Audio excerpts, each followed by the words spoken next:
Jellyfish, to me, are one of the most innately beautiful creatures to have ever existed. The way they move through the ocean so eloquently is simply astounding and is quite interesting when you think about it. You see, jellyfish don't have brains like you and I, or most species of animals. Fish have brains, lizards have brains, birds have brains. Every creature that is considered to be conscious has a brain. So how do jellyfish operate without brains? How do they know to survive in the wild? How do they see their predators coming to attack them, or even process that they're in danger? If jellyfish have no brain, why are they considered to be a species of animal rather than a species of plant? How does all of this correlate to our own lives as humans, and in what ways do we navigate our lives in similarly to the way of the jellyfish? Instead of having one central brain, jellyfish have two nervous systems, one controlling the ability to swim and one controlling everything else, like feeding and spasm response. These nerve nets help the jellyfish detect things like temperature, salinity of the water, oxygen concentration, gravity, and ocean currents. Because jellyfish are so prehistoric and are less evolved than other more modern sea creatures, they don't have organs either, which means that jellyfish also don't have hearts. One of the main purposes of the heart is to circulate oxygen the animal uses to breathe, but if jellyfish don't have hearts, then how do they breathe? Well, because of their thin ectoderm, the oxygen that is in the water can simply go right through it, and the jellyfish can then store that oxygen. Jellyfish being able to go on living their lives without a brain or a heart is something that is incredibly astounding to me. Why couldn't humans have simply just not evolved from the Neolithic period and just use our senses the way jellyfish do? Although despite being Neanderthals, humans have always had brains. Jellyfish are able to survive in the wild because of their nerve nets controlling their functions. Some jellyfish have adapted to grow eyes, which allow them to find the habitats they're looking to reside in.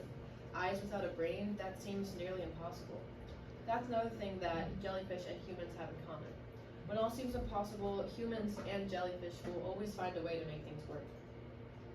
When we were little, my brother and I would constantly be playing at the community park across the street. One day as I was going down the slide, my bare feet landed on a piece of glass. I thought the world was ending. I watched blood pour out of my poor, tiny foot as I screamed in what I believed to be agonizing pain. I knew what I had to do. I must return to my home sanctuary to enlist the help of my mother. Only she possesses the knowledge of the great Band-Aid and hydrogen peroxide. I gathered my pride, stood up, and slowly limped all the way back to my house, with pure willpower being my only guiding force. What's not mentioned is some random neighbor lady seeing me gushing out blood and picking me up and carrying me home, but that's besides the point. The point is, humans, like jellyfish, adapt to what's around them to survive in the wild. Jellyfish grew eyeballs similarly to the way I somehow gathered up my 7-year-old strength and walked back to my house while I was in pain. How do jellyfish survive in the wild? They adapt. So, if jellyfish don't possess brains, hearts, or organs that other animals require to thrive, how come jellyfish are considered to be animals and not plants? That question may seem to be asked from a futile perspective, but when you really look at the question, it makes perfect sense. How come certain things are considered to be animals and others are considered plants? They're both living organisms, right? According to Webster's dictionary, the only difference between plants and animals is that animals lack chlorophyll and the capacity for photosynthesis. It's incredibly interesting to me how just one factor can change the entire species of something. It's almost like how with humans, one factor about a person can change the entire course of their lives. If you were born with bad eyesight and needed to wear glasses growing up, you could easily be considered nerdy or smart or intuitive just because of one factor about yourself. Or someone who was born with red hair is seen as weird or strange. Why does society let one factor about a person or creature determine how they are seen their whole lives? Jellyfish only have a few key factors that differentiates them from plants, but those key factors completely change how they are viewed.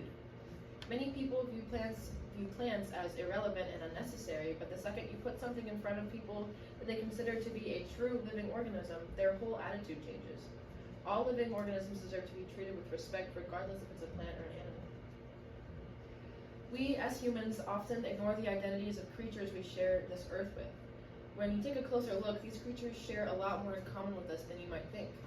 At first glance, you may think jellyfish and humans, they couldn't be more different. When in reality, that is so incredibly untrue. There are so many different ways in which that humans and jellyfish are similar. Just like jellyfish, humans can overcome hardships and adapt to ensure we thrive in our environment. And just like jellyfish, humans sometimes let singular factors determine how we live our lives and how we perceive others. And lastly, just like jellyfish, humans are beautiful. From the way we show love to the way we simply interact with one another, humans, although we have our many issues, are beautiful. Trees, flowers, ducks, cats, dogs, annoying little brothers, the ocean, the wind, the sun, jellyfish are beautiful, just like everything else Mother Nature has put on this earth.